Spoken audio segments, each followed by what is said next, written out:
Good morning, student.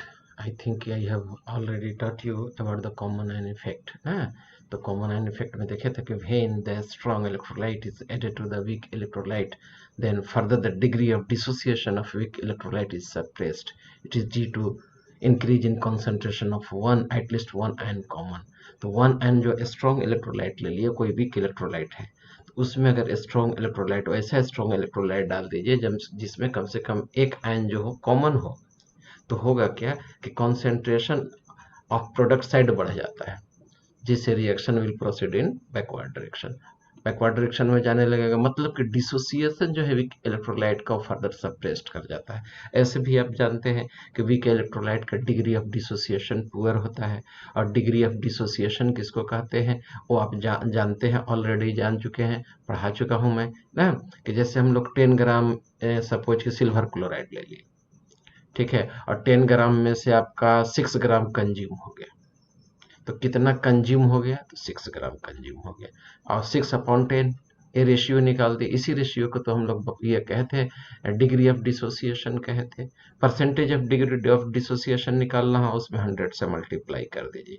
आइए अब हम लोग स्टडी करने जा रहे हैं बफर सोल्यूशन। ठीक है, आप रिसर्च वर्क करेंगे तो उसमें बफर सोल्यूशन की काफ़ी ज़रूरत पड़ती है to maintain the acidic nature और basic nature of the solution.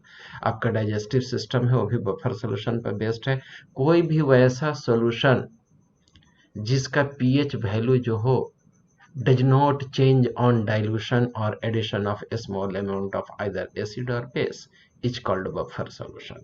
वैसा solution जिसका pH रेजिस्ट करे, मतलब कि चेंज नहीं हो, neither increase nor decrease, it should be remain same on addition of a small amount of acid or base or on dilution मतलब होता है पानी डालना, पतला करना ना, तो उसको हम लोग डाइल्यूशन कहते हैं। ठीक है, तो बफर सोल्यूशन क्लियर हो गया। बफर सोल्यूशन कैसा सोल्यूशन होता है, तो वैसे सोल्यूशन को हम लोग बफर सोल्यूशन कहते हैं जिसका पीएच चेंज नहीं करे।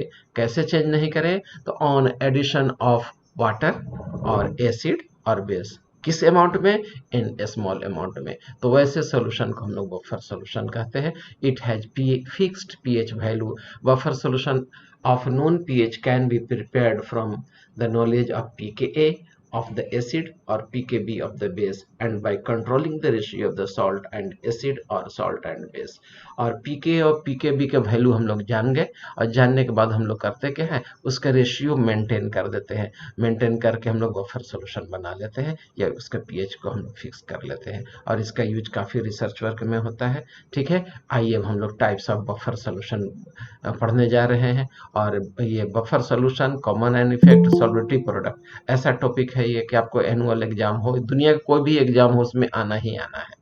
ठीक है, आपको कॉमन आयन इफेक्ट और सॉल्वेटिव प्रोडक्ट का सॉल्ट एनालिसिस प्रैक्टिकल कीजिएगा, उसमें भी इसका एप्लीकेशन है। ठीक है, ऑनलाइन हो सकता है, अगर स्कूल खुलने में लेट हुआ तो ऑनलाइन प्रैक्टिकल भी मैं आप लोगों को कराऊंगा। आइए तो हम लोग पहला देखने जा रहे हैं बफर सोल्यूशन का प्रिपरेशन। पहला टाइप ऑफ बफर सोल्यूशन जो है वो एसिडिक बफर है। एसिडिक बफर में हम लोग करते क्या है, वीक एसिड ले लिए, क्या ले लिए, वीक एसिड ले लिए। तो देखो एसिटिक एसिड है, वीक एसिड ले लिए, इसी वीक एसिड का सॉल्ट ले लिए विथ ए स्ट्रॉन्ग बेस। तो स्ट्रॉन्ग बेस का पार्ट कौन है, सोडियम, NaOH से आया होगा। और ये देखो वीक एसिड का पार्ट है एसिटिक एसिड, ऑर्गेनिक एसिड, सारे वीक एसिड 10 क्लास में तुम लोग पढ़ चुके हो। तो वीक एसिड ले लिए, और उसी में उसी एसिड का सॉल्ट ले लिए विथ स्ट्रॉन्ग बेस ले लिए। दोनों का मिक्सचर जो होगा आपका एसिडिक बफर होगा, और इसके लिए फॉर्मूला आपके पास यही है। ठीक है, इसको बॉक्स में डाल दे रहा हूँ, याद करना है इसको आपको। माइनस पीएच बराबर, ये पीएच बराबर minus log Ka plus log salt upon acid. तो पीएच हो गया, जान रहे पीएच बराबर क्या होता था, negative logarithm of hydrogen concentration पढ़ते थे, लेकिन यहाँ बफर सोल्यूशन है, और यहाँ तो माइनस log Ka हो गया। के क्या हो गया, एसिड डिसोसिएशन कांस्टेंट, ये कॉन्सेंट्रेशन ऑफ सॉल्ट, जैसे यहाँ पर ये है सॉल्ट ना, concentration divided by concentration of acid, इसके ये हो गया एसिड का कॉन्सेंट्रेशन। तो ऐसे सोल्यूशन को हम लोग बफर सोल्यूशन कहते हैं, जिसका पीएच निकालने के लिए फार्मूला ये है। दूसरा टाइप ऑफ बफर सोल्यूशन है आपका बेसिक बफर सोल्यूशन। इसमें हम लोग वीक बेस ले लेते हैं। क्या ले लेते हैं, weak base. Suppose ammonium hydroxide ले लिए, तो जैसे ही हम लोग वीक बेस ले लिए, इसी बेस का सॉल्ट ले लिए विथ स्ट्रॉन्ग एसिड। हाँ, तो देखो ये NH4 जो है आपका, NH4 प्लस ना किसका पार्ट है, NH4OH का पार्ट है जो कि वीक बेस था। Cl माइनस किसका पार्ट होगा, HCl का, जो कि एक स्ट्रॉन्ग एसिड है। दोनों का कॉम्बिनेशन जो होगा आपका बेसिक बफर कहलाएगा। ठीक है, इसका सॉल्यूशन जो होगा, इसका pH जो है ग्रेटर देन 7 होगा, इसीलिए ये क्या कहा जाता है, pH इसका बेसिक हो जाता है। इसके लिए हम लोग POH बराबर minus log Kb plus log salt upon base लिख देते हैं। POH हो गया, मतलब कि क्या कहा जाता है, जैसे pH निकालते थे हाइड्रोजन एंड कॉन्सेंट्रेशन, उसी तरह से POH हो गया माइनस ये negative logarithm of hydrogen hydroxide and concentration, जहाँ Kb हो गया आपका क्या, ये बेस डिसोसिएशन कांस्टेंट, ये आपका सॉल्ट हो गया ना, इसी का कंसंट्रेशन लिया हुआ है। ये आपका बेस हो गया, कैसा बेस है, वीक बेस है। ठीक है, अब आइए हम लोग पढ़ने जा रहे हैं next topic, solubility equilibria of sparingly soluble salt. Mind में एक वर्ड जाएगा आपका कि एस्पायरिंगली क्या होता है ना, तो पहले तो सोलुबिलिटी जान जाइए। कोई भी सब्सटेंस को हम लोग, सॉलिड सब्सटेंस को अगर लिक्विड में डाल दे और अगर घुल जाए, ठीक है, to form the saturated solution, तो हम लोग कहते हैं कि यह सोलुबल है। ठीक है, पार्टिकुलर अमाउंट ऑफ सॉल्वेंट ले लिए, सपोज कि 100 ml हम वाटर ले लिए, ठीक है, तो उसमें हम लोग डिजोल्व कर दिए कुछ amount of sugar, the amount of sugar dissolved in a given amount of solvent at a given temperature to form a saturated solution is known as its solubility, तब उसको हम लोग solubility कहते हैं। तो solubility क्या है, soluble क्या होता है, ये आप जान गए। कैसा solution बनाते हैं, तो saturated solution बनाते हैं। solubility of salt in solvent depends upon the value of solvation enthalpy and lattice energy, मतलब कि कोई भी सब्सटेंस सोलुबल होता है, कुछ इनसोलुबल होता है। जैसे बेरियम सल्फेट ले लीजिए, इसको पानी में डाल दीजिए बेरियम सल्फेट को, तो यह इनसोलुबल होता है वाटर में। ठीक है, तो ऐसा क्यों है, वही आप ले लीजिए सोडियम सल्फेट Na2SO4, तो यह वाटर में आपका सोलुबल है, तो यह वाटर में सोलुबल है जबकि यह इनसोलुबल है। ऐसा क्यों है, तो यह डिपेंड करता है सोलुबिलिटी दो फैक्टर पर, एक होता है सॉल्वेशन एनर्जी या सॉल्वेशन एंथैल्पी, और दूसरा होता है लैटिस एनर्जी, जो कि पढ़ा चुका हूँ। लैटिस एंथैल्पी या लैटिस एनर्जी एक ही हो गया। कोई भी वैसा सब्सटेंस जिसका लैटिस एनर्जी ज्यादा हो और सॉल्वेशन एनर्जी कम हो, तो वह इनसोलुबल होगा। और अगर किसी सब्सटेंस का लैटिस एनर्जी कम है और सॉल्वेशन एनर्जी ज्यादा है, तो वह सोलुबल हो जाएगा। लेकिन वही लैटिस एनर्जी ज्यादा हो और सॉल्वेशन एनर्जी कम हो, तो इनसोलुबल हो जाएगा। तो ये फैक्टर याद रखिएगा, बहुत ही इंपॉर्टेंट फैक्टर है। ठीक है, और ये लगभग हर जगह अप्लीकेबल हो जाएगा आपको। सब वेट कर रहे हैं। ठीक है, a salt dissolved in particular solvent if the solvation enthalpy is greater, मतलब कि सॉल्वेशन एनर्जी ज्यादा हो और लैटिस एनर्जी कम हो, तब वह आपका क्या होगा, डिजोल्व कर जाएगा, सोलुबल हो जाएगा। Each salt has its characteristic solubility which depends on temperature, temperature पर भी solubility डिपेंड करता है। टेम्परेचर बढ़ा देने से solubility बढ़ जाता है, कभी कभी घट भी सकता है, और डिपेंड करेगा कि वह एक्सोथर्मिक है या एंडोथर्मिक है। और कोई वेट कर रहे हैं। वेट कर रहा है, क्यों कर रहा है, उसको नहीं करना था वेट।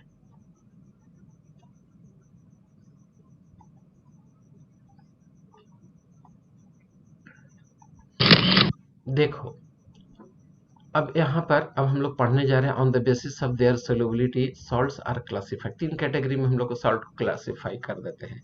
एक तो क्लासिफाई कर दिए कि यह सोलुबल है कि इनसोलुबल है। ठीक है, तो पहला टाइप हो गया कि वह सोलुबल है, दूसरा है स्लाइटली सोलुबल, और तीसरा वर्ड आता है एस्पायरिंगली सोलुबल।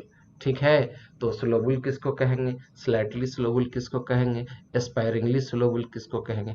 आइए इसको हम लोग देखते हैं। तो पहला कैटेगरी है सोलुबल का, अगर सोलुबिलिटी ग्रेटर देन 0.1 मोलर हो तो उसको हम लोग सोलुबल कहते हैं, और अगर सोलुबिलिटी जो हो लेस देन 0.1 m के से हो तो वह आपको स्लाइटली सोलुबल कहलाता है, और अगर solubility is much more less than 0.1 m, यानी कि it is even less than to that of 0.01 m, तो उसको हम लोग एस्पायरिंगली सोलुबल कहते हैं। बहुत ज़्यादा सोलुबल हो, सोलुबल थोड़ा सा सोलुबल हो, मतलब कि सोलुबिलिटी लेस देन 0.1 m हो, तो स्लाइटली सोलुबल, अगर सोलबिलिटी 0.01 m से कम हो तो फिर उसको हम लोग एस्पायरिंगली सोलुबल कह देते हैं। और sparingly soluble almost insoluble category में ही आ जाता है। Only the equilibrium between the sparingly soluble ionic salt and its saturated aqueous solution is considered. हम लोग सिर्फ इक्विलिब्रियम ही उसमें कंसिडर करते हैं। अब आइए कुछ सॉल्ट देखते हैं। बहुत ही इंपॉर्टेंट टॉपिक है ये आपका, ठीक है। कोई ऐसा एग्जाम नहीं है जिसमें इससे क्वेश्चन नहीं पूछता हो या डेफिनेशन नहीं आता हो या न्यूमेरिकल नहीं आता हो। सपोज कि सिल्वर सॉल्ट है, तो सिल्वर क्लोराइड का सॉल्ट ले लिए, इसको पानी में डाल दीजिए। किस चीज में डाल रहे हैं आप? वाटर में डाल दीजिए, ठीक है। यह क्या हो जाएगा? आयोनाइज कर जाएगा। किस में? H+ में और Cl- में। टोटल नंबर ऑफ आयन कितना है? देखो यहाँ 2 आयन्स बन गया। कैल्शियम फ्लोराइड ले लो, इसको तुम पानी में डाल दो, तो कैल्शियम फ्लोराइड को अगर पानी में डाल दो, ठीक है, तो ये भी आयोनाइज कर जाएगा कैल्शियम आयन में और फ्लोराइड आयन में। तो कैल्शियम का पावर 2+2 कर दिए, क्योंकि वैलेंसी इसकी 2 होती है, इसका -1, दोनों को बैलेंस कर दिए कैटायन और अनायन किस लॉ से? अरहेनियस इक्वेशन लॉ से, लॉ ऑफ अरहेनियस है, लॉ ऑफ से क्या कहा जाता है? आयोनाइजेशन से, ठीक है। तो इस पर 2 माइनस, टोटल आयंस कितने बन गए? 2 फ्लोरीन का और 1 कैल्शियम का, टोटल 3 आयंस बन गए। अब देखो सिल्वर क्लोराइड कैसा होता है? सॉलिड होता है, ठीक है। इसको पानी में डाल दिए, और डाल दिए तो क्या हो गया? ये सैचुरेटेड सॉल्यूशन बना दिए। डाल करके कैसा सॉल्यूशन बना दिए? सैचुरेटेड। तब कहते हैं कि AgCl घुल गया, लेकिन घुलने में क्या होता है? यह आयोनाइज कर जाएगा Ag+ में और Cl- में, ठीक है। और एक समय ऐसा आएगा कि ये AgCl, ठीक है, और ये आपका दोनों आयन जो है, इन दोनों के बीच में इक्विलिब्रियम एग्जिस्ट कर जाएगा। और अगर एक मोल भी AgCl डालिएगा तो इसका एक मोल आपस में कंबाइन करके क्या हो जाएगा? AgCl बना देगा, ठीक है। आइए इसके लिए हम लोग Kc लिखते हैं। तो Kc बराबर हो गया कॉन्सेंट्रेशन ऑफ प्रोडक्ट। तो देखो कॉन्सेंट्रेशन ऑफ प्रोडक्ट दोनों का लिख दिए, दोनों प्रोडक्ट का concentration divided by concentration of the reactant. तो रिएक्टेंट में क्या है? AgCl है, AgCl है। तुम लोग जानते हो कि किसी भी सॉलिड का कॉन्सेंट्रेशन क्या होता है? 1 माना जाता है। तो ये K एक कांस्टेंट है, ये भी एक कांस्टेंट हो गया। तो कांस्टेंट इंटू कांस्टेंट एक साथ ले लिए, और ये किसके बराबर होगी? इसी को हम लोग कह दिए KSP, यानी सोलुबिलिटी प्रोडक्ट। और यह सोलुबिलिटी प्रोडक्ट किसके बराबर आता है ना? तो ये कॉन्सेंट्रेशन ऑफ, ये ionic product of the concentration of the ion, यही ना है। आयन्स बन गया, सॉल्ट हम लोग सैचुरेटेड सॉल्यूशन बनाए, आयन फर्निश कर दिया, इसी के कॉन्सेंट्रेशन का प्रोडक्ट को हम लोग क्या कह दिए? KSP कह दिए। The product of the concentration of ions और the ionic product in the saturated solution of ion electrolyte is constant at constant temperature and is called solubility product of an ion electrolyte, ठीक है। what is solubility product? तो it is ionic product in the saturated solution of ion electrolyte. what is solubility product? It product of the concentration of ions in saturated solution of ion electrolyte is called its solubility product and it is represented by KSP. तो देखो ionic product जो होता है, अब यहाँ से question बनता है, what is difference between solubility product KSP, ठीक है। और दूसरा क्वेश्चन बनता है, what is difference between KSP and ionic product. चलो कोई बताओ, सौम्या चलो तुम बताओ।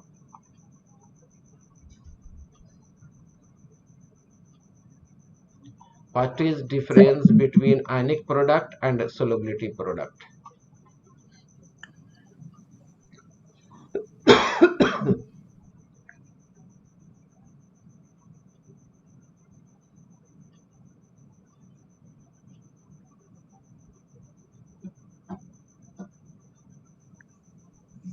solubility हाँ बोलो।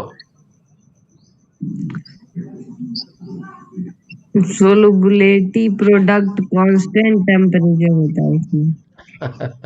अच्छा चलो ठीक है, देखते हैं। देखो अभिषेक तुम बता सकते हो difference between KSP and ionic product? Actually what is KSP? तो it is ionic product, ठीक है। what is KSP? तो it is ionic product in the saturated solution of an electrolyte. Solution को सैचुरेटेड होना चाहिए और उसमें जो आयनिक प्रोडक्ट होगा उसी को हम लोग सोलुबिलिटी प्रोडक्ट कहते हैं। But the ionic product of an electrolyte can be calculated, ठीक है, वेदर इट इज सैचुरेटेड और अनसैचुरेटेड, ठीक है, किसी भी सोल्यूशन में निकाल सकते हैं। सुपर सैचुरेटेड सोल्यूशन में भी हम लोग निकाल सकते हैं आयनिक प्रोडक्ट, जबकि केएसपी हमेशा सैचुरेटेड सोल्यूशन में जो आयनिक प्रोडक्ट होगा वही आपका सोलुबिलिटी प्रोडक्ट कहलाएगा। लेकिन आपका क्या कहा जाता है, अनसैचुरेटेड कोई सोल्यूशन हो उसमें भी तो आयन्स हो सकते हैं। जैसे देखो AgCl है, सैचुरेटेड सोल्यूशन बना दिए तो जो आयन फर्निश कर दिया इसके आयन के कॉन्सेंट्रेशन को प्रोडक्ट निकाल दिए, यही सोलुबिलिटी प्रोडक्ट कहला दिए। ऐसा भी तो हो सकता था कि हम AgCl लिए, ठीक है, चलो हम उसी को फिर से समझा देते हैं। AgCl लिए और इसको पानी में डाल दिए, ठीक है, तो इक्विलिब्रियम में एग्जिस्ट कर जाएगा, ठीक है, AgCl और Ag प्लस और ये क्या कहा जाता है Cl माइनस में चला गया, तो हम सैचुरेटेड सोल्यूशन बनाया ही नहीं। सैचुरेटेड सोल्यूशन जब बनेगा ही नहीं, ठीक है, तो उसमें तो लेकिन थोड़ा बहुत जो सॉल्ट डाल दी वो तो आयोनाइज कर गया, तो इसका भी तो आयनिक प्रोडक्ट होगा Ag plus into Cl minus ion, ठीक है। तो इस कंडीशन में जो आपका आयनिक प्रोडक्ट होता है वो आयनिक प्रोडक्ट कहलाएगा, सोल्यूटिव प्रोडक्ट नहीं कहलाएगा। लेकिन सोल्यूशन जब अगर सैचुरेटेड बन जाए और उसमें जो आयन का प्रोडक्ट होगा उसी को हम लोग KSP यानी सोल्युबिलिटी प्रोडक्ट कहते हैं। चलिए अब आइए दूसरा एग्जाम्पल मैं लेकर के चलता हूँ सोल्युबिलिटी के लिए। सोल्युबिलिटी प्रोडक्ट के लिए कैल्शियम फ्लोराइड ले लिए, उसको पानी में डाल दिए, पानी में डाल करके कैसा बना दिए, सैचुरेटेड सॉल्यूशन बना दीजिए। हमेशा याद रखिएगा सैचुरेटेड सॉल्यूशन, KSP के लिए हमेशा सैचुरेटेड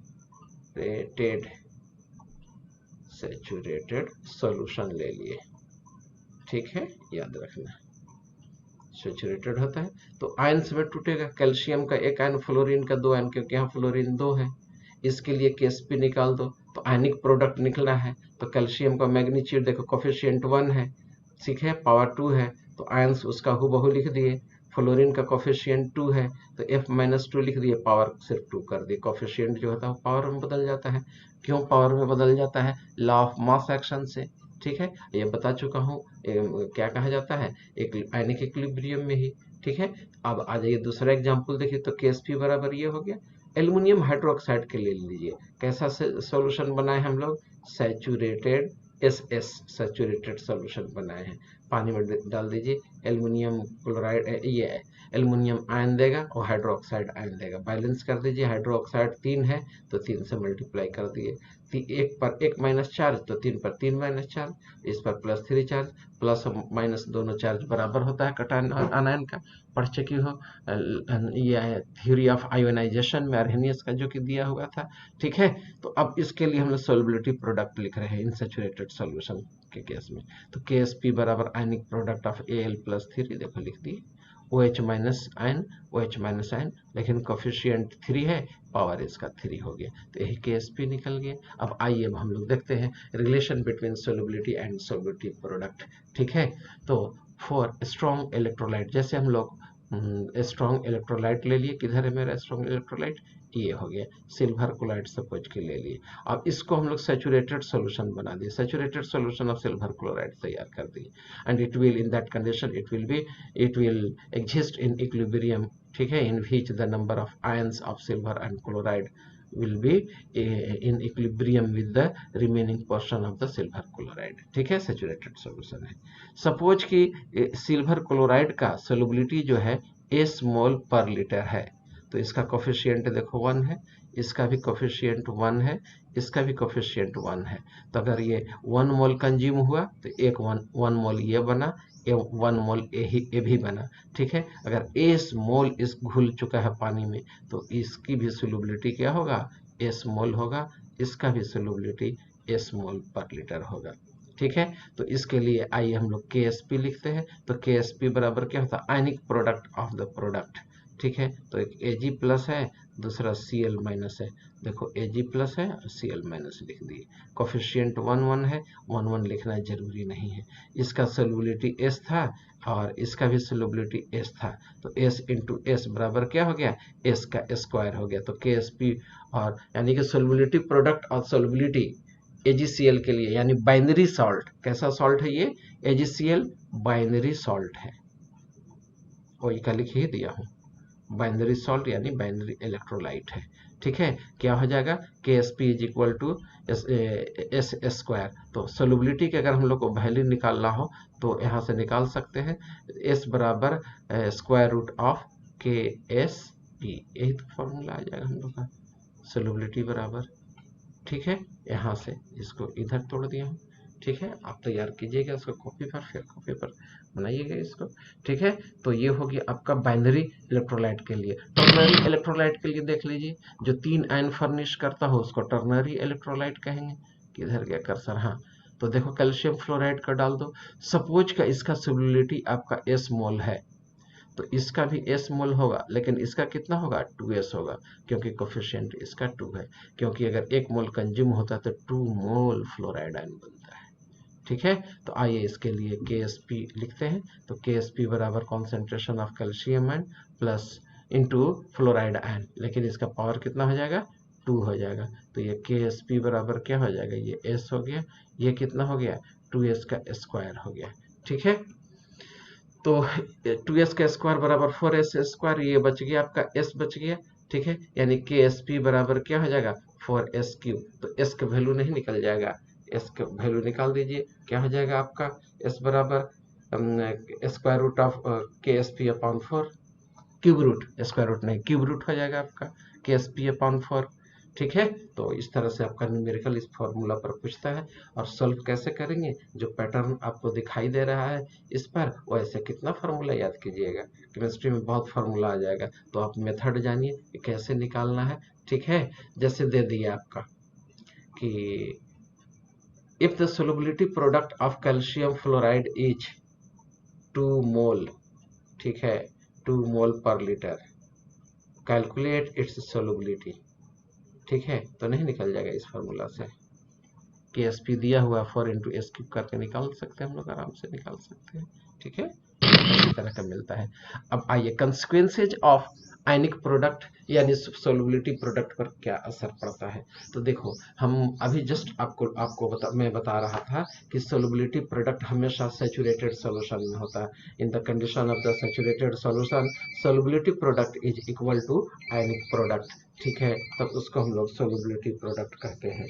ठीक है, तो ये हो गया आपका आयनिक प्रोडक्ट बराबर क्या हो गया? आपका सोलबिलिटी प्रोडक्ट हो गया।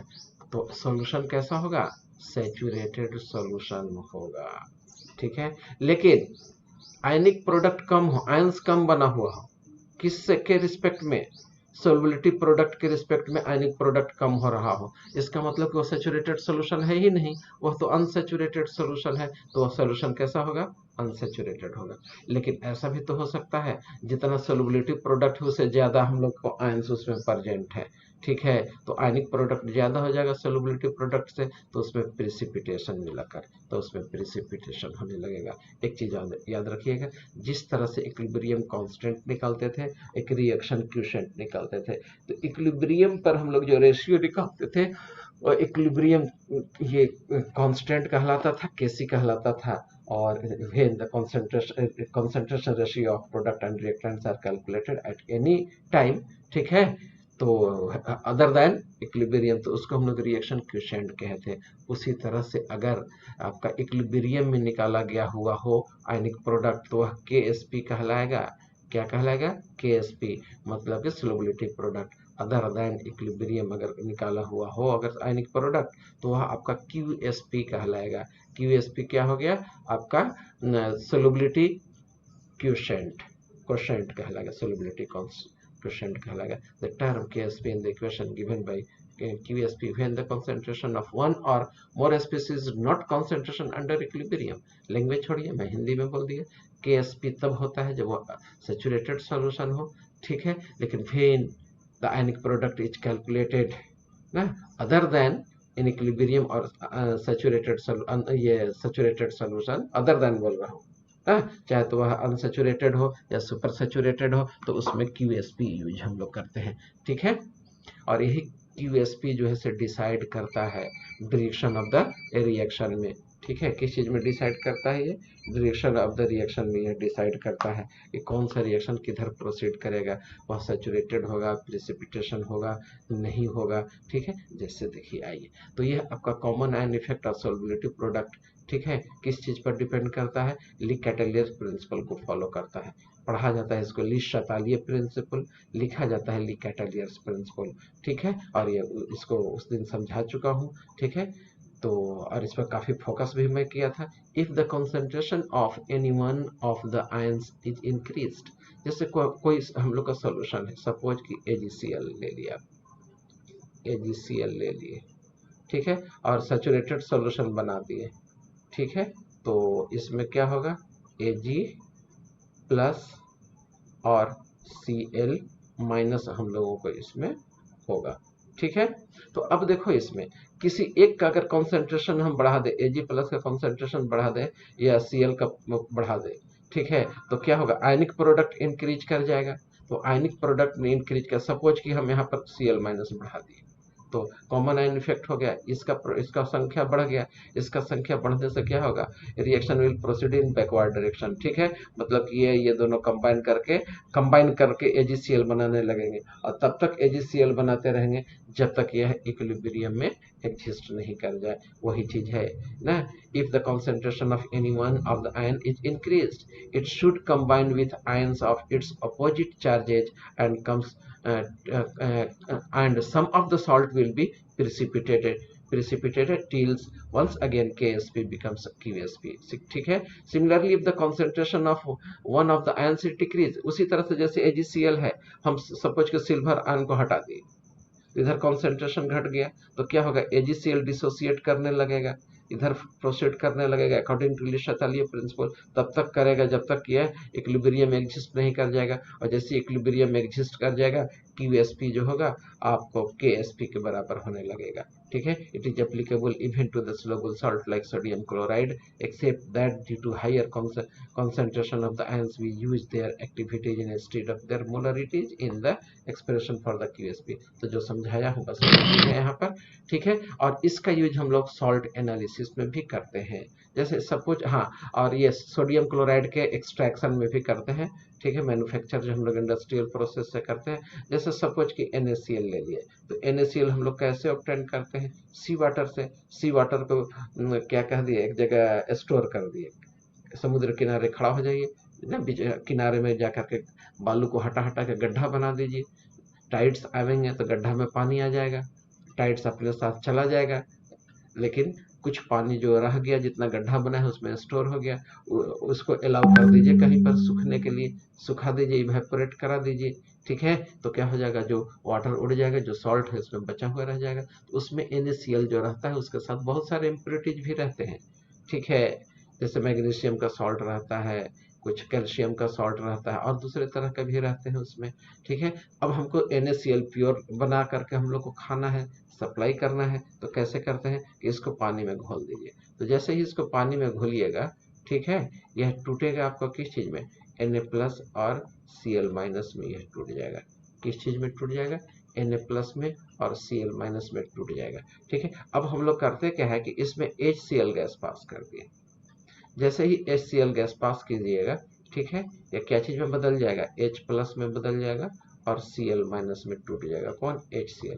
अब इसमें देखो कॉमन आयन हो गया Cl minus, due to increase in the concentration of product side the reaction will proceed in backward direction, or some of the NaCl will combine to convert into the NaCl। तो पहले NaCl में पानी में घुला दिए, जो insoluble salt होगा वो नीचे बैठ गया, अब Na प्लस और Cl माइनस पानी में आ गया, एक्वस सॉल्यूशन में आ गया, हाइड्रेटेड फॉर्म में आ गया, इसको प्रिसिपिटेट करना था तो HCl गैस पास कर दिए, जिसके चलते कॉमन आयन हो गया, Cl बढ़ गया, तो Na और Cl आपस में कंबाइन करके फिर से NaCl बनने लगेगा, और यह प्रिसिपिटेट हो जाएगा। ठीक है, तो इस तरह से हम लोग को शुद्ध सॉल्ट NaCl टेबल सॉल्ट मिल जाता है। तो देखो सोलबिलिटी प्रोडक्ट और कॉमन आयन इफेक्ट का कितना इंपॉर्टेंस है, उसी तरह से हम लोग सॉल्ट एनालिसिस में इसका यूज करते हैं, पढ़ाएंगे हम सॉल्ट एनालिसिस पढ़ेंगे वहीं पर। ठीक है, इस तरह से आपका ये चैप्टर फिनिश होता है।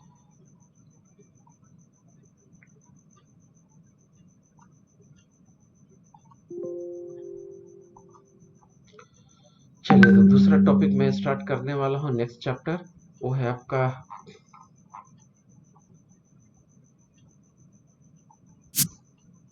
रिडॉक्स रिएक्शन अब हम लोग पढ़ने जा रहे हैं। ठीक है, अब रिडॉक्स रिएक्शन में वैसे chemical reaction in which oxidation and reduction takes place ना, तो उसको हम लोग रिडॉक्स रिएक्शन कहते हैं। और ये 10 में भी हल्का सा आइडिया था, तो आइए 10 के डेफिनेशन को इंक्लूड करते हुए हम लोग आगे की तरफ बढ़ते हैं ना। ऑक्सीडेशन क्या है, तो सबसे पहले बढ़िए ऑक्सीडेशन रिएक्शन के बारे में।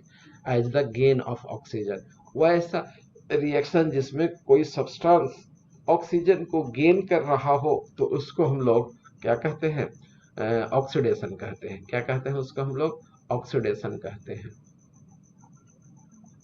तो गेन ऑफ इलेक्ट्रॉन को क्या कह दिए, ऑक्सीडेशन रिएक्शन कह दिए।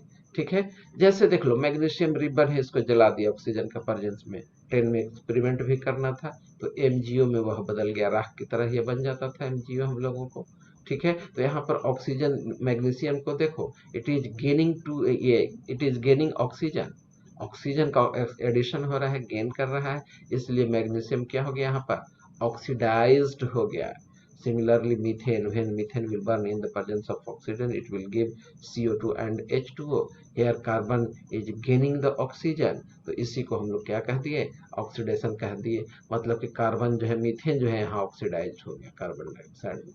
Similarly, when the phosphorus is heated in the presence of oxygen, it gives phosphorus pentoxide. तो फास्फोरस ऑक्सीजन आपस में कंबाइन करके फास्फोरस पेंटाऑक्साइड बना रहा है यहाँ। ठीक है, तो फास्फोरस यहाँ क्या कर रहा है, ऑक्सीजन को ले रहा है, ऐड कर रहा है, गेन कर रहा है, इसीलिए ये ऑक्सीडेशन हो गया आपका। I reduction as the loss of oxygen, loss of oxygen को हम लोग रिडक्शन कहते हैं, जहाँ पर भी कोई ऑक्सीजन का लॉस हो, रिमूव करे, रिमूवल ऑफ ऑक्सीजन हो रहा हो, तो उसको हम लोग रिडक्शन कहते हैं। For example, when the copper oxide is heated ना in the presence of hydrogen, then copper oxide is converted into the copper. तो यहाँ पर कॉपर ऑक्साइड से ऑक्सीजन रिमूव हो गया, तो कॉपर ऑक्साइड क्या हो रहा है, यहाँ पर रिड्यूस्ड हो गया ना, रिडक्शन हो रहा है इसका, it is said to be reduced.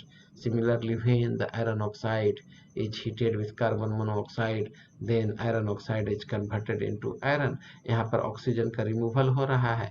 ठीक है, तो इसको हम लोग कह देंगे कि iron oxide is reduced to iron. ठीक है, और यहाँ देखो कार्बन मोनोऑक्साइड से कार्बन डाइऑक्साइड में बदल गया, ऑक्सीजन गेन कर रहा था, तो इसका क्या हो गया, ऑक्सीडेशन हो गया। ठीक है, यहाँ पर H था, यहाँ पर H2O में बदल गया, मतलब कि ऑक्सीजन को गेन किया है, तो यहाँ पर हो गया आपका क्या, ऑक्सीडेशन। ठीक है, और कॉपर ऑक्साइड का क्या हो रहा है, रिडक्शन। उसी तरह से इसका हो गया आपका रिडक्शन। ठीक है, और कार्बन मोनोऑक्साइड से कार्बन डाइऑक्साइड में बढ़ गया, ऑक्सीजन की मात्रा बढ़ रहा है, ऐड हो रहा है, एडिशन ऑफ ऑक्सीजन हो रहा है, यह प्रोसेस आपका ऑक्सीडेशन कहला गया। ठीक, oxidation as a loss of hydrogen ना, तो अगर कहीं पर हाइड्रोजन का रिमूवल हो रहा हो, ठीक है, या कोई इलेक्ट्रोपॉजिटिव एलिमेंट का रिमूवल हो रहा हो, हाइड्रोजन का इलेक्ट्रोपॉजिटिव है, ठीक है, भी है, तो इस केस में ऐसे का इस तरह की कंडीशन को हम लोग ऑक्सीडेशन कहते हैं। जैसे hydrogen sulphide gas on treating with chlorine it will give sulphur and HCl, तो यहाँ पर देखो H2S से क्या हो रहा है, सल्फर में बदल रहा है, there is removal of hydrogen, इसीलिए इस प्रोसेस को हम लोग क्या कह दिए, रिडक्शन, ये सॉरी ऑक्सीडेशन कह दिए। क्या कह दिए, ऑक्सीडेशन कह दिए। और यहाँ पर देखो क्लोरीन के साथ हाइड्रोजन का एडिशन हो रहा है।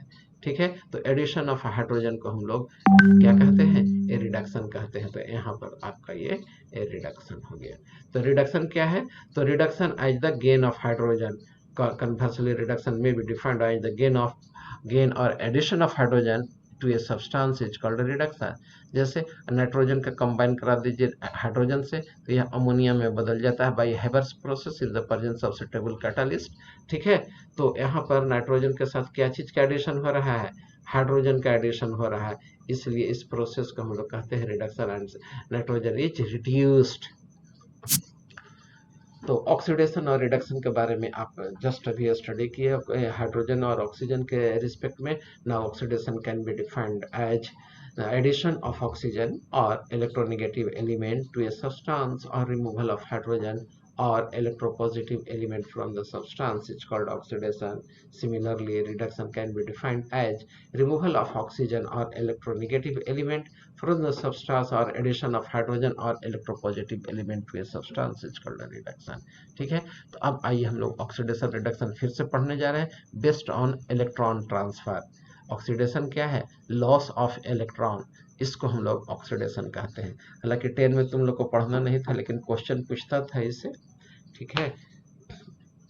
तो नवोदय में तो खैर हम लोग इसको पढ़ाते हैं, तुम लोग दूसरे जगह के जो बच्चे होंगे पता नहीं तुम लोग को पढ़ाया गया कि नहीं पढ़ाया गया, नहीं बता सकता, लेकिन हम लोग यहाँ पढ़ाते थे बच्चों को, क्योंकि एग्जाम में क्वेश्चन यहाँ से पूछ देता था तुमको किसके आधार पर, लॉस ऑफ इलेक्ट्रॉन के आधार पर भी, ठीक है। तो ऑक्सीडेशन क्या है? लॉस ऑफ इलेक्ट्रॉन को हम लोग ऑक्सीडेशन कहते हैं, ठीक है। देखो, on the basis of loss और गेन ऑफ इलेक्ट्रॉन ना, इलेक्ट्रॉन ट्रांसफर के आधार पर हम लोग इसको दो पार्ट में क्लासिफाई कर दिए, वही दूसरा कोई क्लास नहीं है, वही है आपका ऑक्सीडेशन। अगर इलेक्ट्रॉन का लॉस हो रहा हो तो ऐसे प्रोसेस को हम लोग क्या कह दिए? ऑक्सीडेशन कह दिए। क्या कह दिए? ऑक्सीडेशन कह दिए। इस प्रोसेस को loss of electron is called oxidation. And gain of electron अगर कहीं पर हो रहा हो, दूसरा प्रोसेस क्या हो गया? गेन हो गया। गेन ऑफ इलेक्ट्रॉन हो रहा हो तो इसको हम लोग रिडक्शन कह दिए। क्या कह दिए? रिडक्शन कह दिए, ठीक है। और वैसे सब्सटेंस जो which are capable to lose the electron, ठीक है, तो हम लोग कहते हैं कि it is a reducing agent. ऐसे सब्सटेंस को हम लोग रिड्यूसिंग एजेंट कहते हैं। Those substances which are capable to loss the electron is called reducing agent and the substance are said to be oxidized. और ऐसे सब्सटेंस क्या होते हैं? अपने आप को दूसरे को ऑक्सीडाइज करते हैं। क्या करते हैं? ये ऑक्सीडाइज, अपने आप को ऑक्सीडाइज कर लेगा, अपने आप को, दूसरे को नहीं, अपने आप को ऑक्सीडाइज कर लेगा। जैसे Na है, एक Na है, ठीक है, जैसे सोडियम है, और सोडियम जो है एक इलेक्ट्रॉन लूज कर दिया तो क्या चीज में बदल जाएगा? Na प्लस में बदल जाएगा, ठीक है, और एक इलेक्ट्रॉन निकल गया इसका यहाँ।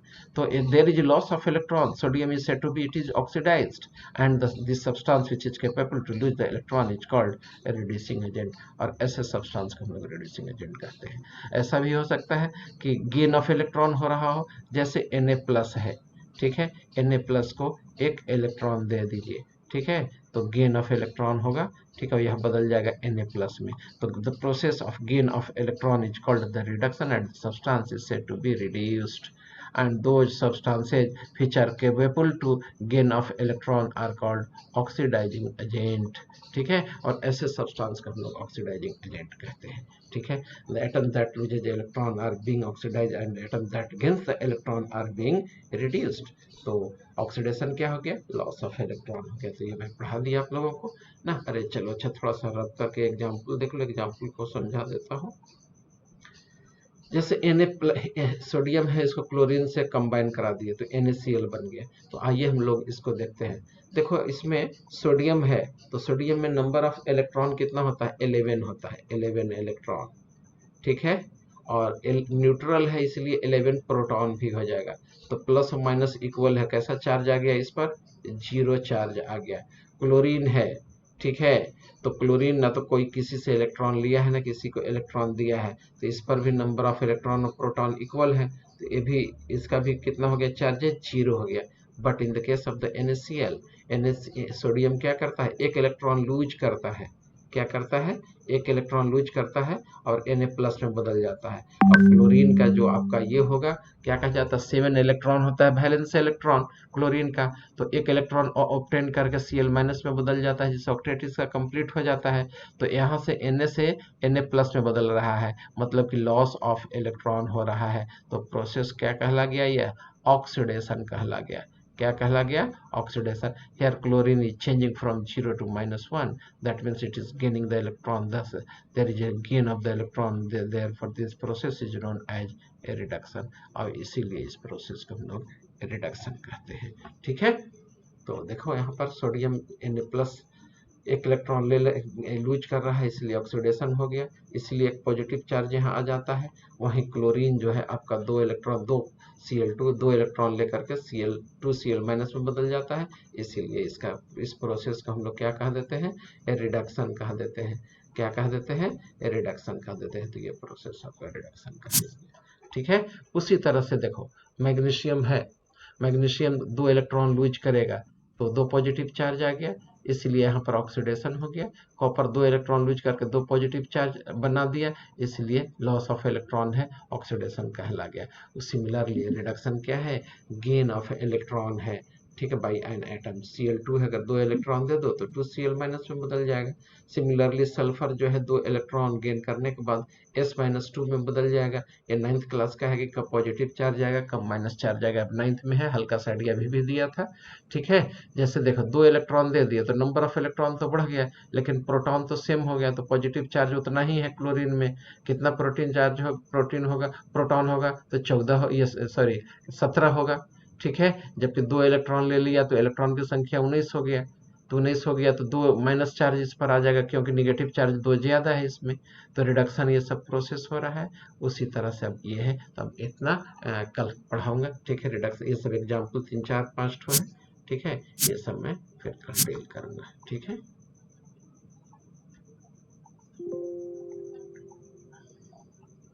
रुक जाना, अटेंडेंस बना लेने दो, तब अपना आराम से जाते रहना।